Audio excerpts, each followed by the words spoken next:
Sound take 7 action. Alok ji, अब आप Congress party की तरफ से मोर्चा संभालिए। देखिए, नीट से लेकर किसानों के मुद्दे पर कई मुद्दों पर राहुल गांधी ने सरकार को घेरा। जिन मुद्दों पर आप रोज रोज कहते थे कि पीएम चुप है, उन तमाम मुद्दों पर देश की संसद में पीएम ने बोला है, चाहे वो मणिपुर हो या फिर नीट हो। आप क्या कहेंगे इस पर आलोक जी? ऐसे तो नहीं होता है। सबसे पहले तो देश के प्रधानमंत्री का हाथ जोड़कर बहुत बहुत धन्यवाद। उन्होंने एहसान किया देश के ऊपर कि वो संसद में बोले। वो तो महामानव हैं, विश्व गुरु हैं, वो संसद में बोले, मतलब वो तो उनका तो डायरेक्ट कनेक्शन भगवान से है। वो भगवान के जो प्रतिरूप हैं वो संसद में बोले, उनका बहुत बहुत कोटि कोटि नमन। गजब हो गया, देश के प्रधानमंत्री संसद में हिंदुस्तान की नहीं बोलेंगे तो क्या पाकिस्तान की संसद में जाकर बोलेंगे? इतने ज्वलंत मुद्दे हैं। देश के प्रधानमंत्री आज भी झूठ बोलने से पूरी तरह से कतराए नहीं, आज भी झूठ पे झूठ, झूठ पे झूठ। और कल जिस तरह से लोकसभा में निर्लज्जता का परिचय दिया वो पूरे देश ने देखा। एक तरफ हाथरस की घटना हो रही है, सैकड़ों लोग मर रहे हैं, और देश के प्रधानमंत्री का अंतिम भाषण का जो हिस्सा था, आज तो मुझे बड़ा मजा आ रहा है। किस बात का मजा आ रहा था मुझे नहीं पता है। 2.5 घंटे आप विपक्ष को कोसते हैं, मिमिक्री करते हैं, किसी सांसद को बालक बुद्धि बोलते हैं, किसी के लिए अपशब्द बोलते हैं, किसी को निर्लज्जता के साथ जिस तरह की शब्दावली का इस्तेमाल हुआ, आप शोले फिल्म और पता नहीं कौन कौन से एग्जाम्पल देकर आप देश के प्रधानमंत्री हैं। चुनाव समाप्त हो गया है, आपकी वो मंगलसूत्र और मुजरा की भाषा देश ने अस्वीकार कर दी है। यह हत्याई हुई सरकार है मोदी साहब आपकी, और कोई धारवार नहीं बची है अब उनके मोदी जी के भाषण में। आप सोशल मीडिया, यूट्यूब और तमाम आंकड़ों को देख लीजिए, तमाम सांसदों को 10-10 गुना ज्यादा सुना है देश की जनता ने। मोदी जी के झूठ को अब कोई नहीं सुनना चाहता है। You are right bro. उन्होंने सबसे पहले झूठ बोला कि मणिपुर में शांति आ गई है। अरे पिछले 1 महीने के अंदर 1 दर्जन से ज्यादा हत्याएं हुई हैं, फिर कैसे शांति आ गई है? मणिपुर में मोदी साहब, अगर आपको थोड़ी सी भी लज्जा आती तो आप कम से कम एक बार मणिपुर की जनता के बीच में जाकर कहते कि शांति की अपील करने आया हूं हाथ जोड़कर। मणिपुर के भाइयों बहनों, मैं भी आपका रखवाला हूं, मैं आपका ख्याल रखूंगा, आप आपस में मत लड़िए। लेकिन दुर्भाग्य, विश्व गुरु ने एक बार भी शांति की अपील तक करना जिम्मेदारी नहीं समझी। आज कहते हैं 11,000 FIR कर दी हैं। अरे मोदी साहब, 11,000 से अगर FIR करने से शांति आती हो तो 11,000 और कर दीजिए, लेकिन FIR करने से कभी देश में शांति नहीं आती है। FIR हमेशा से नकारात्मकता भी साथ लेकर आती है। आपने कहा कि पेपर लीक पर बोल दिया मोदी जी ने। अरे भाई, आपके पिट्ठू वहां पर NTA के चेयरमैन बैठे हैं, उनको हटाइए। वो प्रदीप जोशी जिसने लाखों बच्चों के भविष्य को तबाह कर दिया, उसको क्यों नहीं हटाते? पूरी सरकार एक प्रदीप जोशी के सामने घुटने टेक कर बैठी है, और वो इसलिए नहीं हटाते क्योंकि बीजेपी और RSS के बच्चों को निर्लज्जता के साथ उसने एडमिशन दिलवाए होंगे, उसने नौकरियां दिलवाई होंगी, और वो इनको ब्लैकमेल करता होगा कि अगर तुमने मुझे टच भी किया तो मैं तुम्हारी पोल पट्टी खोल दूंगा। इतना छोटा पहले कभी नहीं हुआ होगा। आप कहते हैं बहुत अकॉर्ड कर दिए हमने, बहुत कुछ कर दिया। नागा अकॉर्ड हो गया, पूरे हिंदुस्तान के मीडिया को भी नहीं पता कि नागा अकॉर्ड में क्या हुआ था। पूरे देश ने देखा किस तरह से नागालैंड और असम की पुलिस आपस में 4 बार 5 बार आपस में गोलियां मार रही है, लेकिन किसी उसने उसके ऊपर ध्यान नहीं दिया। 2017 में SSC का एग्जाम जिस तरह से 0 ईयर हुआ था, और SSC के बाहर लोधी कॉलोनी में हजारों बच्चे बिहार और यूपी के आकर और तमाम परीक्षार्थी बैठे थे, आज तक कोई एक्शन नहीं हुआ है। आप कहते हैं कोई नहीं बचेगा, किसी को नहीं छोड़ा जाएगा। आप बताइए 10 साल में भ्रष्टाचार पर क्या कार्रवाई की? जितने भ्रष्टाचारी थे वाशिंग मशीन में आपने भिगो भिगो कर अपने यहां पर मिला लिए। MSP पर 2 साल हो गए कमेटी बने, क्या हुआ? एक मीटिंग तक नहीं हुई। MSP की कानूनी गारंटी की बात थी। मैं समझता हूं कि अब मोदी जी के भाषण को, झूठ को, वही घिसा पीटा टेप रिकॉर्डर, वही बौखलाहट उनके चेहरे से नजर आ रही है।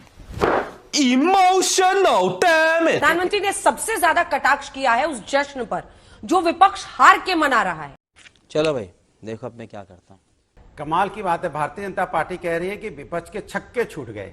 अरे भैया, आप तो देश में और खासकर उत्तर प्रदेश में, हमारे गांव में एक खेल होता है जिसमें दूसरी तरफ जाके बोलते हैं भारतीय जनता पार्टी क्या करी, 400 पार 400 पार 400 पार 400 पार 400 पार 400 पार। जनता ने पकड़ के वहीं गिरा लिया। जब गिर गए 400 पार 400 पार, बाद में 240, जब 240 बोला तब छोड़ा जनता ने। आप 400 पार पे 240 में आ गए और कहानी बता रहे हम जीत गए। भाई 400 पार करके घुसे थे ना दूसरे के यहां जनता के बीच में, फिर जनता ने आपको पकड़ के वहीं गिरा लिया। फिर लास्ट में जनता ने जब तक दबाए रखा, जब तक आपने लास्ट में नहीं बोला 240, तब जनता ने आपको छोड़ा, चलो आपको सांस दे दो। नहीं तो आपको जनता तो धीरे धीरे 40 पे ला रही थी। वो तो शुक्र मनाइए कि आप बच गए किसी तरह से। दूसरी बात देखिए, भारतीय जनता पार्टी के भाषण में क्या होता है पता है आपको? विपक्ष के नेता, व्यक्तिगत हमले। अरे भैया, पार्लियामेंट में अगर जनता ने आपको 240 सीटें दी हैं तो जनता के बारे में कब बोलोगे प्रभु? जनता की बात होगी कि नहीं होगी? आपको वहां खड़े होकर बोलना चाहिए। आप कर दीजिए डीजल 400 रुपए, पेट्रोल यहां पे कह रहे 40 रुपए कर दीजिए, विपक्ष का मुंह बंद कर दीजिए। आप जो रसोई गैस सस्ती कर दीजिए यहां पे 100 रुपए, विपक्ष का मुंह बंद कर दीजिए। आप जिस तरह का यहां पर पर्चा लीक हो रहा है, बंद करवा दीजिए। पर्चा लीक होना, विपक्ष का मुंह बंद करवा दीजिए। जिस तरह से करप्शन हो रहा है, पुल गिर रहा है, बंद करवा दीजिए। सब कुछ पुल वुल नहीं गिरेंगे, ऐसा काम कीजिए आप, तो विपक्ष का मुंह बंद कर दीजिए ना।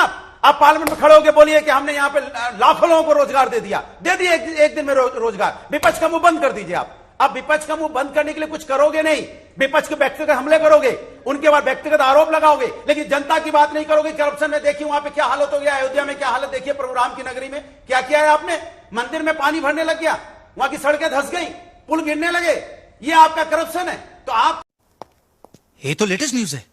या विपक्ष कौन सा मुद्दा उठाता है? युवा का उठाता है, महिलाओं का उठाता है, किसान का उठाता है, देश की उन्नति का मुद्दा उठाता है। विपक्ष कौन सा कहता है कि हम हमारी मदद करो? तब व्यक्तिगत मदद मांगता है क्या विपक्ष तो आपसे कहता है कि आप चर्चा कीजिए सदन के अंदर में और सदन के बाहर।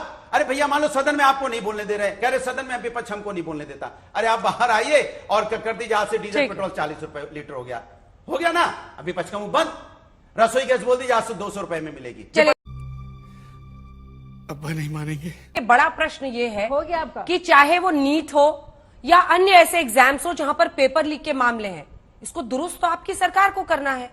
ये मुद्दे विपक्ष को उन कमियों की वजह से मिल रहे हैं ना, अब उसको तो आप ही को गैप को फिल करना है, चाहे मणिपुर का मुद्दा हो, चाहे नीट हो, चाहे पेपर लीक हो। शाहजेद पार्टी बदल लिया साला वाला जो है, आलोक जी इस पर जवाब दीजिए, क्योंकि लगातार 2 बार इनकी सरकार, बीजेपी कहती रही प्रो इनकम्बेंसी है, एंटी इनकम्बेंसी होनी चाहिए, जो कि हमेशा सरकार के खिलाफ देखी जाती है। ऐसे में 2 बार के बाद तीसरी बार भी अगर बीजेपी को ही सरकार सौंपा है जनता ने एनडीए के साथ, 240 सीटें है ना, और आपको विपक्ष में ही जगह दी है, तो ये जनादेश कुछ आपसे भी तो कहता होगा। पीएम ने उस पूरे मूड पर एक तरह से टिप्पणी की है। उन्होंने कहा एक इकोसिस्टम लगा हुआ है जो इसको जीत बता रहा है। आलोक जी, जली ना, तेरी भी जली ना।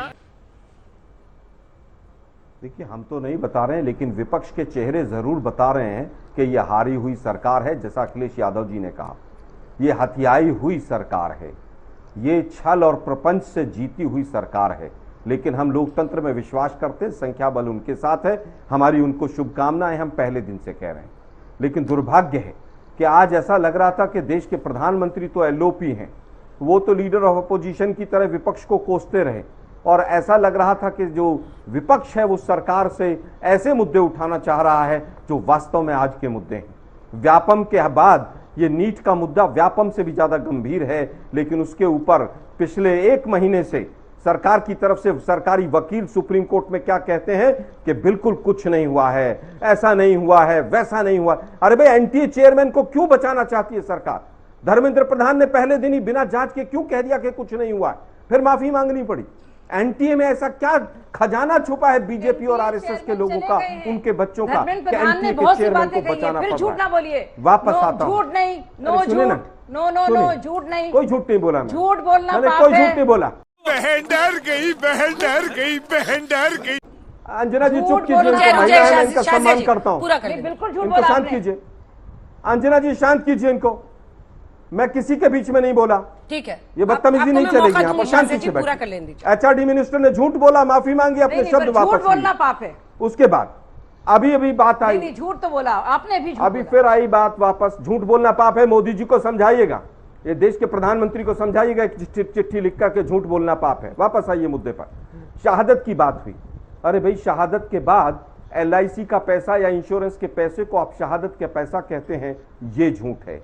चीन 10 जगह घुसकर बैठा है जमीन पर हमारी उसको छुपाने के लिए देश के प्रधानमंत्री झूठ बोलते हैं, क्लीन चिट देते हैं, ये झूठ है। पुलवामा के शहीदों का आज तक दोषी एक भी जेल में नहीं गया, ये सच है। पुलवामा के शहीदों को आज तक शहीद का दर्जा नहीं मिला, ये सच है। और सच ये है कि जब मुंबई में हमारे जांबाज सिपाही और जांबाज फौजी जिस तरह से वहां पर आतंकियों को मारकर गिरा रहे थे, मोदी जी वहां पर बाहर जाकर प्रेस कॉन्फ्रेंस कर रहे थे, ये सच है। बात बोलना भी हूँ क्या करिए बोल आती है भ्रष्टाचार की और इंफ्रास्ट्रक्चर की। अटल सेतु हो और जो रोज आए दिन पुल गिरते चले जा रहे हैं, कितने भ्रष्टाचारियों को मोदी जी ने जेल में डाला है? क्या एक भी मोदी जी ने एक भी भ्रष्टाचारी को जेल में डाला है? पूरी तरह से बताइए, दिल्ली का जो यहां पर एयरपोर्ट पे जो हादसा हुआ उसमें क्या हुआ? और आप बात कहते हैं कि साहब गरीबों की जिंदगी, शाहजिया जी अभी गरीबों की जिंदगी की बात कर रहे थे। गरीबों की जिंदगी का क्या हाल है? कल डबल इंजन की सरकार ने दिखाया कि उत्तर प्रदेश में 150 लोग मर गए और एक डॉक्टर तक उनको ऑक्सीजन तक नसीब नहीं हुआ। और जिस तरह से आज बेरोजगारी चरम पर है, अग्निवीर जैसी योजनाओं में आपको रोज परिवर्तन करने के लिए सोचना पड़ रहा है, ये पूरे देश ने देखा है। किसानों की आय डबल कर देंगे, भाइयों बहनों मित्रों, 32 रुपए से घटकर 27 पर आ गई। अभी अभी शाहजिया जी ने एक बहुत अभद्र टिप्पणी की। इन्होंने कहा कि भगवान की शिव की प्रतिमा को दिखाना कॉमेडी है। ये बीजेपी के लिए कॉमेडी कह रही हैं। मैं चाहूंगा कि शाहजिया जी अभी तुरंत इसी समय माफी मांगे और एनसीआरबी के आंकड़े पढ़ें कि महिलाओं पर अत्याचार कितने बड़े, SC ST। आप फिर पढ़ाई रिमाइंड कराइए उसको, आप फिर रिमाइंड कराइए उसको क्या कहा आपने। आपने कहा शिव जी की प्रतिमा को दिखाना, देवी देवताओं की प्रतिमा दिखाना, यहाँ पर कॉमेडी है। नदी के आसपास जाइएगा भाई। ये बात मोदी जी को समझाइए जाकर के झूठ बोलना पाप है।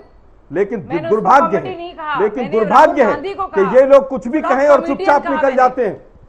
इन लोगों ने जितना धर्म की आड़ ली है, जिस तरह से बेरोजगारों के ऊपर भावनात्मक अत्याचार किया है, जिस तरह से महिलाओं के नाम पर महंगाई बढ़ाकर उनको जिस तरह से जवाब देना जरूरी है। देखिए लोगों को मैं समझता हूँ कि देश के साथ कितने सालों से बोल रहे हैं आप, पूरी तरह से माफी मांगी। सबसे पहले आपने सबसे पहले एक जो कहा है उसके लिए माफी मांगी।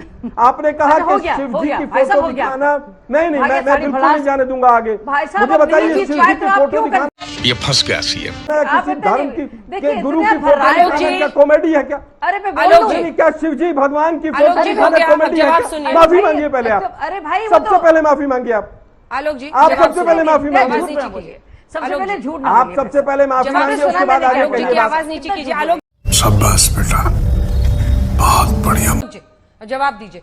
सवाल यहीं पर घूम फिर कर बार बार आता है, क्योंकि राहुल गांधी ने भी कोट किया था सर, कहा था 295 सीटें आ रही हैं इंडिया गठबंधन की। आई कितनी? 234 आई। हम कम रह गए, जनता ने हमें वोट नहीं दिया, हमने जनता का जो भी फैसला था स्वीकार किया। ये 15 दिन के अंदर 7वां पुल गिरा है बिहार में। जो मुझसे पूर्व प्रवक्ता लज्जा की बात और बेशर्मी और शर्मी की बात कर रहे थे, थोड़ी सी शर्म इन लोगों को भी आनी चाहिए कि 7 दिन में 7 पुल 15 दिन में बह गए और ये लोग भ्रष्टाचार पे प्रवचन दे रहे हैं। बार बार ये दिखा रहा हूं मैं, इसलिए दिखा रहा हूं कि आप जब बोलते हैं तो 4 उंगलियां आपकी तरफ उठती हैं। अरे बाप रे, ये तो धोती खोल रहा है। अब बात आती है कि इंश्योरेंस कवर शाहजिया जी ने मान लिया, धन्यवाद उनका। बाबा के पीछे किसका हाथ है? बाबा के पीछे भाजपा का हाथ है। और अगर बाबा के पीछे भाजपा का हाथ नहीं होता तो बाबा के ऊपर FIR होती। बाबा के ऊपर FIR ना करके उनके पीछे जो उनके सेवादार थे उन पर FIR की। क्यों? क्योंकि बाबा को बचाना चाहती है बीजेपी। हाँ, पकड़ने गए हैं, बहुत सारी फौज गई है पकड़ने के लिए। FIR में तो नाम नहीं डाला, पकड़ने गए हैं उनको हम। FIR में नाम नहीं है तो काहे को पकड़ोगे भाई? फिर